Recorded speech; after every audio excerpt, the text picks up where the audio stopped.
Welcome to the Overcome or Succumb Summit, the power of epigenetics and the emotional connection. I'm Dr. Andy Nelson, your host, and I'm here to introduce our guest speaker, Dr. Patrick Porter, Ph.D. He's an award-winning author, entrepreneur, and speaker. He's the pioneer of brainwave entrainment back in 1989. His first book was Awaken the Genius, and it was a bestseller. He's also co-authored many books called Your Flourishing Brain, Weight Loss for Life in 10 Easy Steps, Freedom from Fat, and what interests me now, since it's germane to our topic, is Thrive in Overdrive, How to Navigate Your Overloaded Lifestyle. His latest breakthrough discovery in brain training is called a symphony of brainwaves, known as the BrainTap Pro, which is a mobile app to combine with a headset that includes audio, visual, and even vibration. So I'm looking forward to hearing more about that. I've known you, Patrick, Dr. Porter, for over 13 years now. When I first used the BRD, the behavioral repatterning device that uses light and sound to synchronize the two hemispheres of your brain for progressive visualization and relaxation. Is that a fair? Yes, it's very good. Yeah. I've listened to you speak over and over in conferences. You always have a compelling message. Your intellectual abilities to convey these messages to the masses is incredible. I really appreciate the opportunity for you to be here with us on this summit. And so I'm grateful. Thank you so much for being here with us, Dr. Porter. Well, it's great to be here, Dr. Andy. It's great to be part of it. Well, fantastic. Thank you. So let's begin with a couple of questions. First of all, can your visualization relaxation technology actually help to change our nature, altering the expression of your genes and help us to overcome inherent weaknesses, which is what epigenetics is all about?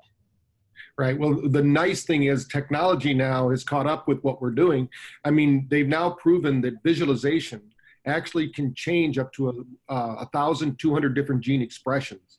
So there's many different studies done where you can do pre and post even after one session, what actually is changing in the genome. And, you know, people think addiction. I'll just use one example. There was an addiction one done, and the group that did visualization techniques like brain tapping, and the group that didn't have any gene expression changes. The group that did had 300 different gene expression markers changed in 30 days, and they all had to do with addiction. So if you're out there thinking, gosh, I'm addicted to this or that, it might be the 80% that's not your mom and dad's fault. It's basically the food you're eating, the beverages you're drinking, the people you're hanging out with, the books you're reading, the seminars you're attending. All of those things have to do with how your genes express or turn on and off. That is powerful. That is really powerful, because so many of us think that we're stuck in the way that we are. We can't change, that you're just a creature of your circumstances. And it's not true, is it? No, we're very fluid. In fact, those that are tuning in now, you're changed from the person you were when you first turned on, Dr. Andy here, because every second your body is changing at a rate of 50 million cells per second. Each of those cells are getting instruction, of course, through the genome, and they're turning on and off, telling that cellular structure of your body what to do and what to be in this moment. So we more live in a river than we do in a stagnant pond. You know, like people used to think. So think of your body as a fluid, ever-changing, adapting.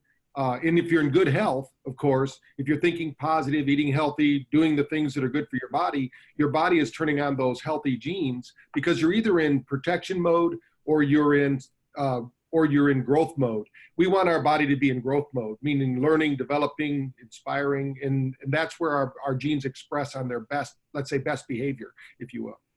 Absolutely. I love your message. And I love the fact that you have some scientific background to actually give us some data that'll back up what we think of in theory about overcoming and not succumbing. Right. Let me ask you this. We've heard all about serotonin, dopamine, oxytocin. These are those brain chemicals that affect our health. Can brain entrainment actually alter these neurotransmitters to improve our lives? Yeah. Well, one of the things they're now finding out too is think of each one of these brain waves. There's 5 primary brain waves that we operate in, from gamma down to beta, to alpha, to theta, and then to delta. Each one of these, think of it like a Wi-Fi band. In Wi-Fi being that the brain is electronic, but your heart is magnetic. So when these two fields interact, these two fields of energy interact, we create they call it a torsion field, which means our body is literally in its own Wi-Fi. So nobody else gets access to that Wi-Fi code. It's private, but our cells are listening. So when we're, for instance, when we go into, when we're in high beta, most people don't have a problem with dopamine. Dopamine's the one responsible for most addictions because we're addicted to our phones. Some people are addicted to bad habits or even negative thinking because they get up and it's really that dopamine hit that we want. That happens in beta. But in brainwave training, what we find is most people don't have enough acetylcholine or they don't have enough GABA. So what happens is when we're in alpha theta, those are the two brainwaves that literally instruct the body to produce in the gut.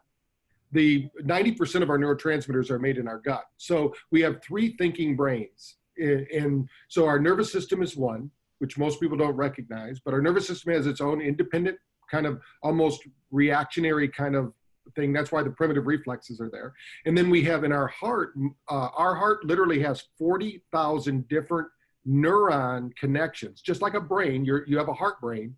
That heart brain communicates to you. There's more communication coming from your heart to your brain, your physical brain, which most people just think of that 3 to 5 pound brain that we have between our ears. That brain literally takes instruction from our heart. But this is a cycle. So all three of these brains have to be communicating. They call it coherency. So if we have coherence and we have the right neurotransmitters, so these should happen every night, Andy, when we go to sleep. So when we go to sleep, we go through these different cycles of sleep.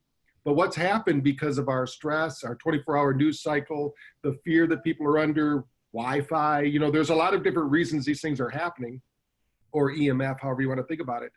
The body is not instructing from the brain level, from these frequencies. They're not instructing the body. So that's why meditation is so important, relaxation techniques. And because most people don't want to go to Tibet and study for 30 years, we created BrainTap. So when you start to train the brain, and there's a lot of ways to do brainwave entrainment, what we've done is we know that the brain is very plastic, which means it's not fixed. And as you move through each of these every night, we should move through it between 4 and 5 times every night. That means we're building up our neurotransmitter bank. So most people are making withdrawals, but they've never made deposits. So we have to make deposits. And just to give an idea to our listeners out there, if you have children out there that have, or adults even, now we have a lot of adults with autism, they're missing the brainwave frequency of alpha. So you can train the brain through light, sound, and vibration to trigger the alpha because the body has an innate intelligence and it knows what to do if given the right parameters or the right state. So our body's used to doing this, but it used to be we'd get up in the morning, we'd go out in nature, we'd be barefoot on the ground, we'd be grounding ourselves into alpha theta because we're walking on the earth. We're basically out in the sun, we're getting the photons that we need. We're going to sleep at night. Usually back in the 1800s, we slept 12 hours a day. Now, wow, the average person sleeps less than 6 hours, which is kind of crazy. We're getting half the sleep, which means our body's not getting the rest and recover it needs. So we have this that's happening. So brainwave entrainment, we're using it to, if you will, a term that's being kind of thrown around there and we're now kind of put in there is called biohacking, which means that because we're under such stress, and we can either succumb to the stress like your program's talking about, or we can thrive in it. We don't have to let the world influence our physical. This field I'm talking about can become your field of protection because remember, you're either growing or you're protecting. We want to be growing. A protective brain that the frequencies really diminish, the energy diminishes. When you're in a growth mode, like for instance, when you're in love, you have ultimate energy. I mean, you could stay up all night with whoever you're in love with, get up the next morning and do it all again, no problem. But as we get, better looking and more intelligent with age, certain things happen to us, right? We start to focus on all the wrong things. And there's also proof when you think about these brain waves, when you're in alpha and theta, which are the two brain waves we mostly want to operate in, you also trigger something called a gamma burst. Gamma is a brainwave frequency they associated with healers and high thinkers and creative people. And it's almost impossible to trigger gamma unless you cross over the 10 hertz frequency, which is the alpha. That's why when they've studied meditators, whether they be Zen monks or just regular meditators, they always see a high degree of gamma.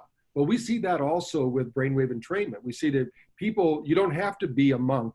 The brain knows how to do these things, but there are certain trigger points, and we're not trained to do it. So most people who try to do this on their own without the frequencies or the light and the sound, their brain wanders and they start to fear, or they fall asleep.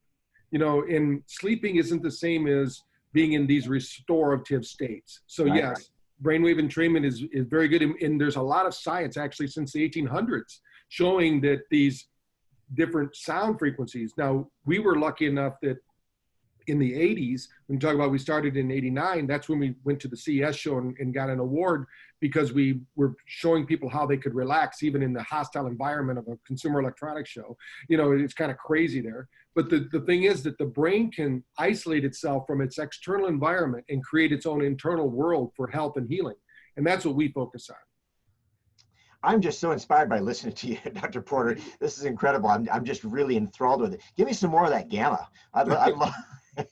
I like the idea that you can actually achieve that level of meditation, that meditative state that it took yogis, a lifetime to develop in a relatively short amount of time using technology. And that's what you're all about.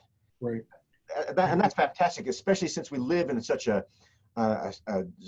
what we call sympathetic overload. Right. Yeah. We call it. Yeah, we typically call it sympathetic survival syndrome. Most people get up, they're stressed, they go to sleep. Maybe they've even been in bed for 10 hours, but they don't realize it's not the length of time you're in bed. It's the cycles you go through and the depth of sleep. That's why deep sleep is so important. Some of the things it does, it's going to detox the brain, get your brain functioning better. You won't have brain fog. There's a lot of benefits. Of course, most people know, hey, if I've had a great night's sleep, I'm going to have a better day.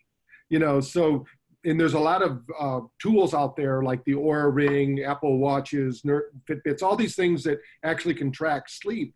And most people think they're sleeping, but when they really look at the numbers and they see their own statistics, they go, I'm not really sleeping. Mm-hmm. Because they don't know how to sleep anymore. So actually we use brainwave entrainment to teach people to reach that deep delta level. In delta, most people, unfortunately, when we scan them or we do our heart rate variability with them, we show that their brain is really a lot of inflammation. We have so much inflammation, and they know that can also come from our thoughts. It's either thoughts, traumas, or toxins that are causing all of this. So if they're thinking negative thoughts, or they're worried, or they're stressed, or they're rushed, and they're not taking the time out to really take care of themselves, the body's going to heat up. And especially then they throw in junk food and, all sorts of other things that are going to be basically like throwing gasoline on a fire. So part of it is just getting the body back in balance. And without a balanced brainwave, we talk about a symphony of brainwaves. Each of these brainwaves I'm talking about, none of them are any more important than any other because they all function at different times in your life. For instance, if you and I were going to climb those mountains that are behind you, we wouldn't want to be in delta.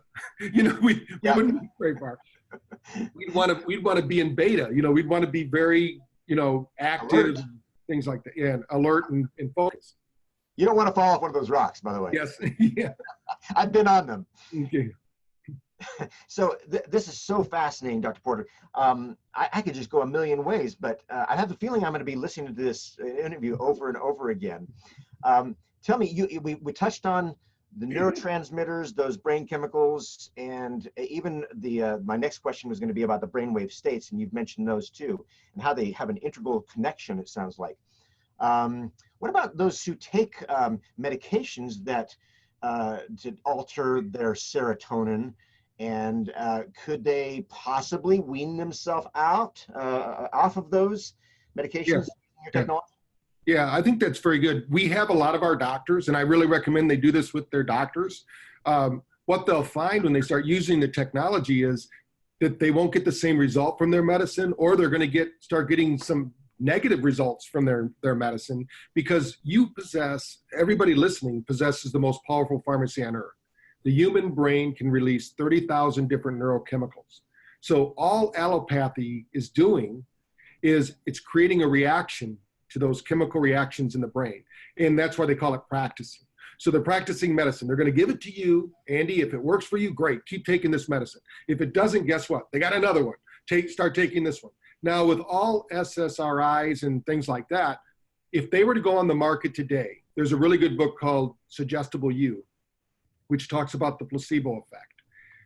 They have proven that none of those pills would pass the placebo test. And the drug companies are really worried because here they have, people are becoming more placebo positive. Now 40% of the people are placebo positive, which means if you think it's going to work much better than if you don't. You know, so, or if you believe it's going to work better for you. So that's why there's great books out there about placebo now. But the reality is that most people are getting the results from them because of their placebo effect.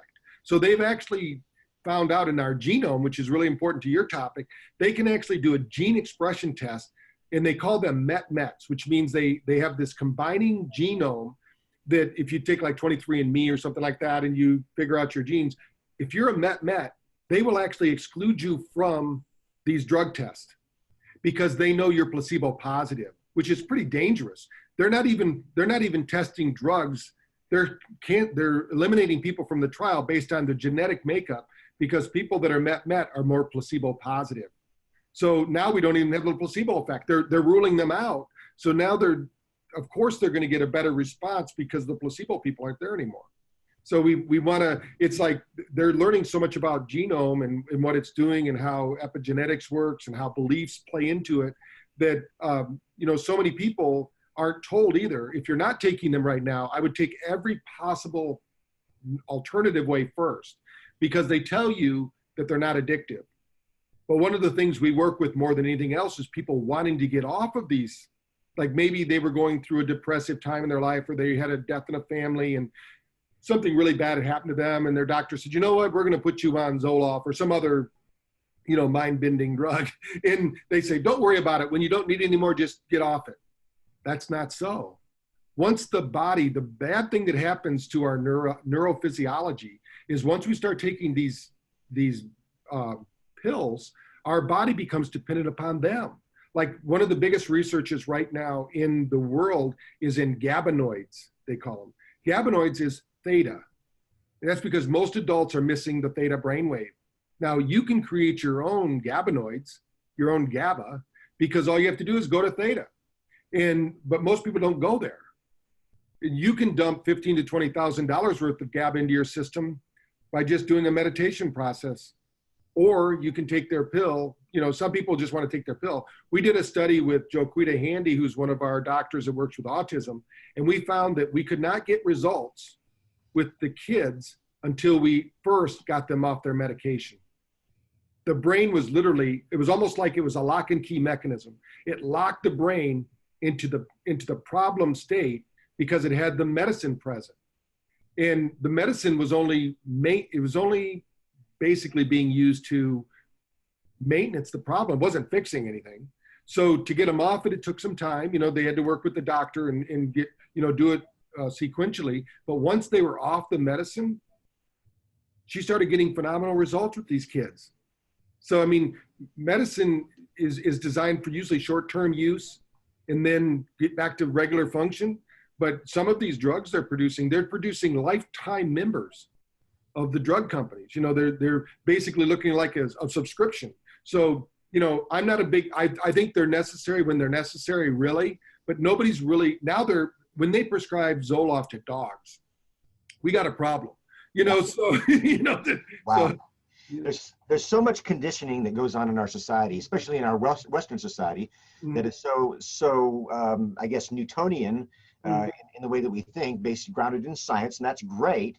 But I think we're seeing a shift back to more of the Eastern philosophies of Ayurvedic medicine and of Chinese medicine and I love the way that you've made meditation scientific, and now you're proving that it can actually improve our health.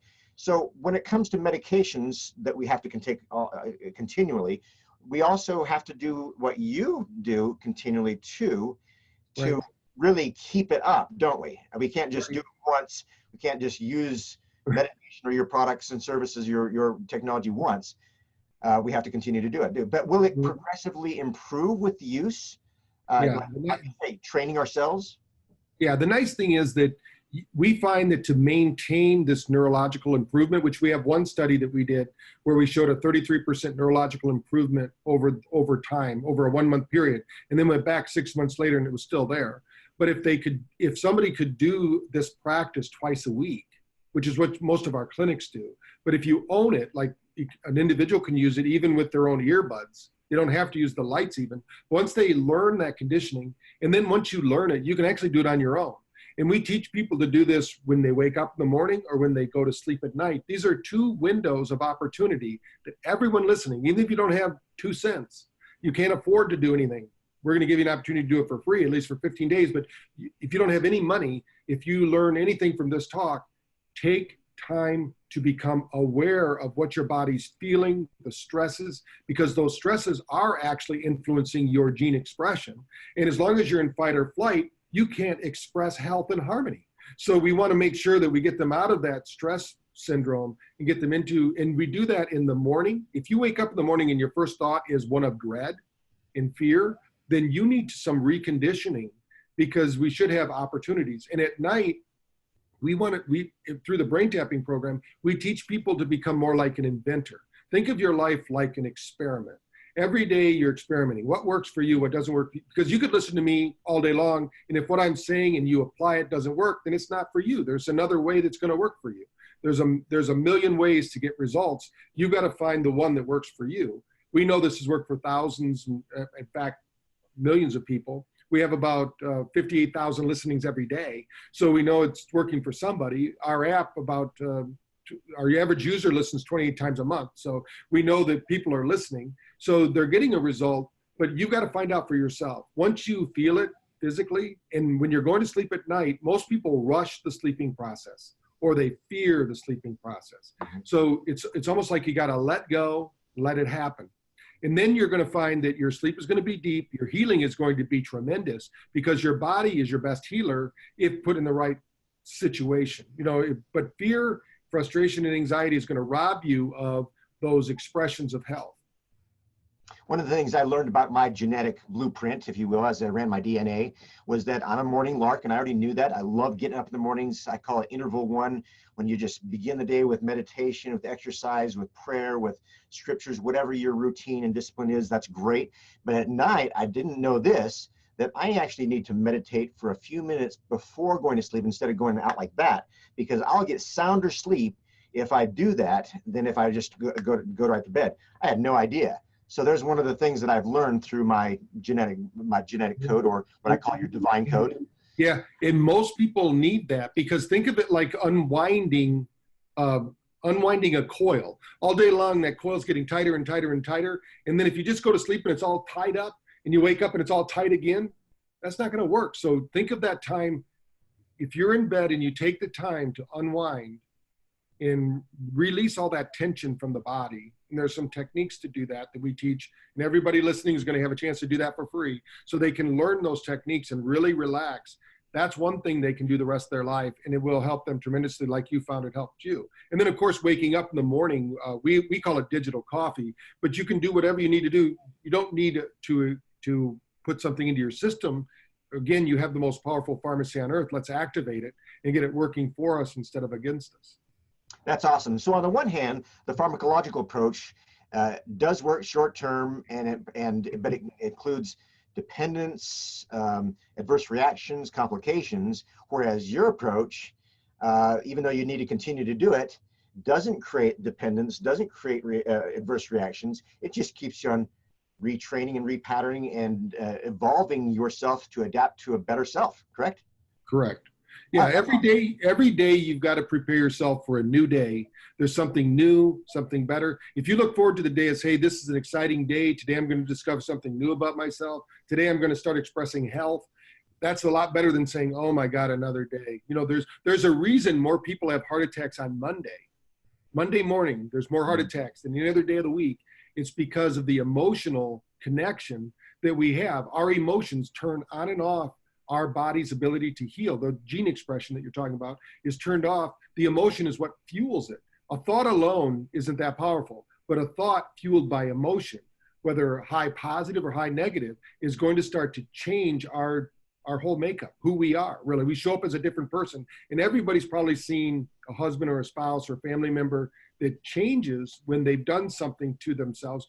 One good example is when they've eaten sugar. Let's say if you have kids, they're acting all normal, so you give them ice cream or something, and then the next thing you know, they're terrorizing everything. Well, you just gave them a very stimulating neurostimulant. You didn't know that. So we need to be aware of those things. And once you become mindful of what you're doing for yourself or with yourself, you can control what is being turned on and off.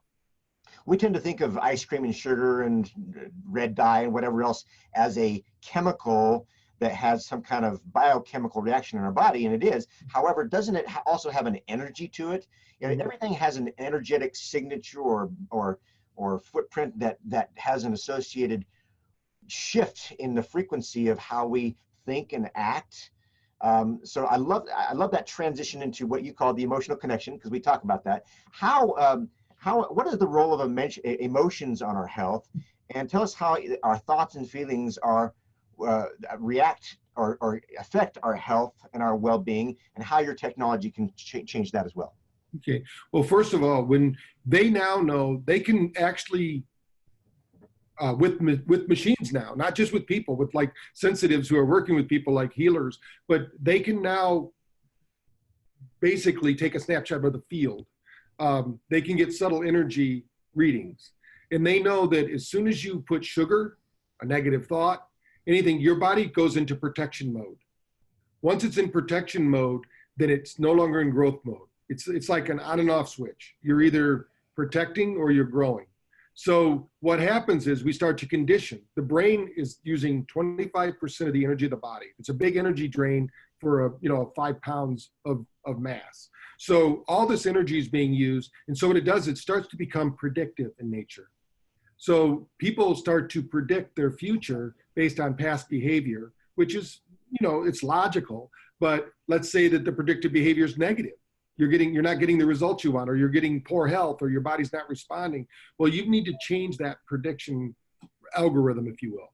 So what we do with brain tapping is you start to think long term. The biggest problem we have in the world today, psychologically speaking, is that people have short-term gratification that outweighs long-term benefits. So like, for instance, somebody who is really looking at health as an equation, they're going to say no to sugars and red dyes and all those kind of things, because they know long-term it's not going to be beneficial to them. They're looking more long-term. But the person that has an addiction, or that's, let's say, they're craving sugar because their addiction is to feel bad. They don't want that to be there, but it's there because physiologically it's just always been there. Now they're going to crave those bad foods. So for a while it's going to take some time in the physical world, in space and time. But what in your mind, there is no space and time. So within the alpha theta brainwave, there's no time. That's why Einstein said he could be talking to a beautiful woman for an hour, it seemed like a minute. If you're sitting on a hot stove for a minute, it seems like an hour. So we can, some people think about making these changes in their life. There's a lot of technologies to make it easier, but the biggest one is, why don't we put this 100 billion neural bit processor called the human brain that's always predicting our future. It's predicting our behaviors, our thoughts, our actions, our beliefs, and it's driven by emotion. Without emotion, nothing happens. Energy and motion. So we have to have that energy and motion. So we have to interrupt the pattern. So I know that's what some of the work you do. So we're going to do it on a subtle level. There's ways you can do it through physical manipulation. There's also, the way you do it with the codes and things like that. So we have to get the energy moving, and then we have to give that energy another place to go. Think of the body and I know this is the way that you kind of think about it too. The body is the hard drive that's recording the data of the day-to-day operations. The mind is the software, and most of the software is running behind the scenes. We just think we press F on the keyboard and F comes up. No, there's a lot of stuff going on in the background. But if we press F, but we keep getting G, we need to call an expert in, somebody to fix, the keyboard's not working. And that's what most people don't understand. They keep doing things very similar to what they've always done. They're not getting the results they want. but they think it's let's say like a diet, or it's their relationships, or they're dealing with communications, whatever it is. It's a subconscious. I think Bruce Lipton said it best. 95% of our life is run by our subconscious. It's ran by those genetic codes. They're running us because we don't have time to do that. I mean, our conscious mind is taking care of the things like, hey, well, you know, I'm going to plan my schedule, I'm going to do these things. But if we don't have an agenda set up, we don't even know where we're going. So think about it. Every second, I mean, every nanosecond, or even faster than that, 75 trillion cells in your body are communicating. There's feedback loops going on all the time. And that's only at the top level. Then there's organizational systems, like if I think about reaching over and grabbing my water bottle, there's a lot going on there. But if there's a miscommunication there, that can cause pain or whatever, maybe because water did something bad to me, you know, not in this case, but let's say that the memory comes up, the memory of that, the fracture, let's call it, in time where maybe we had a hurtful event, our brain's going to try to remember that and then bring it up into a memory every time. We call that, when the brain brings up these memories, this recall system, it can cloud our present because our past is trying to become present again. And so we have to clear those memories out. And so part of what brain tapping does is we teach you ways. The only way you can do it is when they show up. So part of it, we call it Tai Chi for the mind. So we don't fight energy with energy. You've got to take the energy in martial arts. If somebody throws a punch at me, I'm not going to try to stop full force. I'm going to move that energy. And before I know it, it becomes a dance. It doesn't become so effortful. And what we know in the nervous system and how it functions is if you can get people to move and breathe, then things work much better. But people, most of the people that I see in therapy or working with, they don't breathe very well. Mm-hmm. They don't breathe through situations. And what they don't understand is without that breath, everything gets locked in place. And flow states are much better than stuck states. So part of it is getting people into that flow state, long-term thinking. If there's a problem, there's also a solution. If there wasn't a solution, it'd be a law of nature. So we have solutions. And the reason most people are unhappy is just what Buddha said over 5,000 years ago. He said, all unhappiness stems from unfavorable comparisons. So something's going on in their head or something went on in their past, and they're relating it to their present or to their neighbors or to their brothers, their sisters, whatever, their fathers, mothers, brothers, sisters, ministers, whatever. And they don't really know what their plan is. So without a plan, you can end up anywhere and think you're there. You know, so part of it is just helping people get that long view thinking. I was listening to one of the programs on your BrainTap download, and I loved what you said. You said that we were born to thrive at the moment of conception and to have joy. But through life's experiences, which is opposition, I think that's part of the program, by the way. Right. We're supposed to experience opposition so that we can overcome them, so we can become stronger, more adaptable, more kind, more grateful, and loving to our fellow men. Right. I think that's what it's all about, but it's about progressive improvement. You know, somebody just recently told me that this statement, and is that people think of us as our former selves. And it's up to us to provide them with new definitions. So we have to redefine ourselves, don't we? Mm-hmm. That's perfect. Yeah, if you show up as your past self, you're not giving yourself credit. The past has to be a learning experience, a lesson. And some of those lessons are painful, but that's how we grow. In fact, they now know statistically, babies that are brought into the world, unfortunately now, 1/3 of all babies are brought through cesarean births. Wow. 1/3. Now, we know then they're not getting their primitive reflexes triggered. They're not getting their gut biome correctly. There's all sorts of things. These 1/3 of the population is going to have a lot of problems because it's easier in the hospital to do cesareans. Now, people think, oh, it's easier on the mother. Well, sometimes it's supposed to be difficult for the child, so they learn that thrive philosophy. You know, the think about it, the sperm that made it to that egg won the very first race. It's not just a joke, it's the reality. You know, there were 1 million competitors and that one made it, you know, so that one must be pretty special. And then, you know, it created you. So if you start living your life from that higher perspective, and our whole my philosophy is that our whole deal is, you have a gift, Andy, I have a gift. If we share that gift to the world in joy and in love, we're going to be taken care of. And there's an expression I like to tell people: you get what you get because what happens through you happens to you. So if you're doing it through this, let's say, love and acceptance and joy, then you get all the benefit because you're doing it with that mindset. And then this brain of ours, which is transmitting this energy, which is harmonizing with the heart, which is keeping our nervous system in balance. Now we have that joy. We can move out with energy. And, there's not just Nikola Tesla now. Everybody knows there's infinite energy in the universe. We can tap into that energy store for healing, for health, for abundance, for great relationships, for family life, whatever it is. But we have to be willing. First of all, we have to change what needs to be changed. But then secondly, start to accept that flow. It's there for us, but you have to accept it. Awesome. I really, what I can surmise from what you just said is that we really are born winners. Mm-hmm. Yeah. We really are. Yeah. That's awesome. I love that. Tell us a little bit about some of the applications for this technology. I know you had a lot of experience in weight loss, Mm-hmm. in prosperity and abundance, attraction, law of attraction. Right. Tell us a little some of the applications that we can. Yeah, those are some of the popular ones, like people who've read Think and Grow Rich. We did a whole series on that. We have a great series on addictive behaviors, because it's just basically, it can be expressed through your genes, but if you never turn on that gene expression, you don't have to have it. And part of that is just coming to terms with you being a participant, a co-creator in how you activate your life experience. So we do with kids. We have a program for autism. We have programs for learning. The way we learn in our schools, unfortunately, is not so good. We have Duke University that's using our programs to help the students there. We have Gautama Buddha University in India. We have San Clarita University in Brazil. We have a few high schools using it in schools because it's brain prep.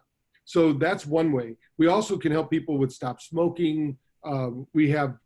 In fact, I just did a program with Art Still, who's with the NFL alumni committee for football, because we do a lot with concussions. Think about our brains.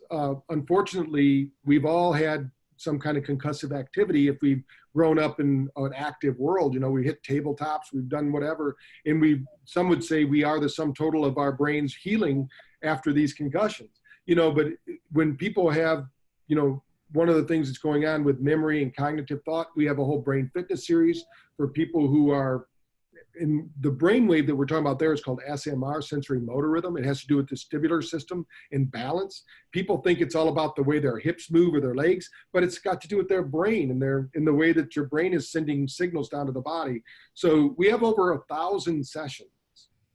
And for those people out there who've ever done any neurofeedback, we have a whole series on neurofeedback, because if somebody's ever had a brain map, we know just to give one example to the listeners, we had a group of women 50 to 65 years old in Florida, and Dr. Kelly Miller, who wrote a book called Saving Your Brain, he did a study with them. And what we found was as the brain ages, the left hemisphere slows down. So there's a disconnect. So the information's there, but it's kind of like having two different hemispheres on two different Wi-Fis. They're not talking to each other. Your computers aren't communicating. But as soon as we created a program that speeds up the left hemisphere, slows down the right, and these two balance, we found 64% improved neuroplasticity in 6 weeks. And this happens because our body changes on a day-to-day basis based on the stimulus that it receives. Whatever we see, whatever we hear, whatever we experience, we ingest, the conversations we have, those are all playing a part in creating your body right now. So if you add that in a positive way, instead of growing as we grow, that's why I make the joke that we're getting better looking and more intelligent with age, because if I said, oh, we're all getting decrepit and old and we're losing our memories, there's a reason that in the tribal cultures in the past, they gave all of the history of the tribe to the elders. They didn't give it to their millennials. they gave it to their elders because their brains functioned right and they had the better memories and they could share those stories and they could share their history. I think we've got to go back to sharing our histories with our kids and our grandkids and, really building that community. Yeah, and that builds connections and it builds resilience. Mm-hmm. And I'm so grateful for your message about how there's hope. There's hope for prevention of chronic diseases. There's hope for prevention of suicide and depression and relationships. And that's what this is all about. It's about overcoming and not succumbing. And thank you for the hope that you provided today. I'm so grateful for your participation on this summit. I want you to tell people how they can find you and what this free gift is. I see, because there's that ebook that I want to read, Thrive and Overdrive, How to Navigate Your Overloaded Lifestyle, is on there as well. And it's found at braintap.pro, correct? Yes, braintap.pro, and you're going to get 15 days free. No credit card necessary. You don't have to pull it out. You get free access to our app for 15 days. We're going to take you through some of the programs, let you learn a little bit about it, and you get my free book. Then if you want to do more, you're going to get all the information you need. You're going to get our phone number of our office, which is going to be in the emails. And you can go online to braintap.com too and just see the general site. If you YouTube me or hashtag BrainTap, there's a really good one on there for those that want to really delve into the science behind it. There's one called Just the Facts. It's on YouTube. It's been watched about, I guess, 75,000 times or something. So people can jump on there and see that video. And there's no sales in it. It's just all about the facts. So if somebody, now it's not for the, if you're not a science person, then that's probably not the video for you. But they can go to braintappers.com and they can basically hear from hundreds of people that have used BrainTap and very successfully. A lot of them are doctors that are using it in their clinics, because that's where we focus a lot on doctors who then focus on patients, so that's how we've done it. This has been a powerful time for me and for our listeners. And so once again, thank you so much for taking the time to participate in the summit. My name is Dr. Andy Nelson, and we've been listening to Dr. Patrick Porter, Ph.D., braintap.pro, his books, I'm sure you have blogs and all that good stuff. And look it up, download the app. I'm going to share with you something that I end with the conclusion of these sessions, and what I tell my kids every day when I drop them off to school, and it is: soar with the eagles, don't wallow with the pigs. Take the high road, it's the road less traveled, and return with honor, but most of all, have fun. Yeah. Very good advice. Yes. Thank you, Dr. Porter. Have a fantastic day. You too. All right.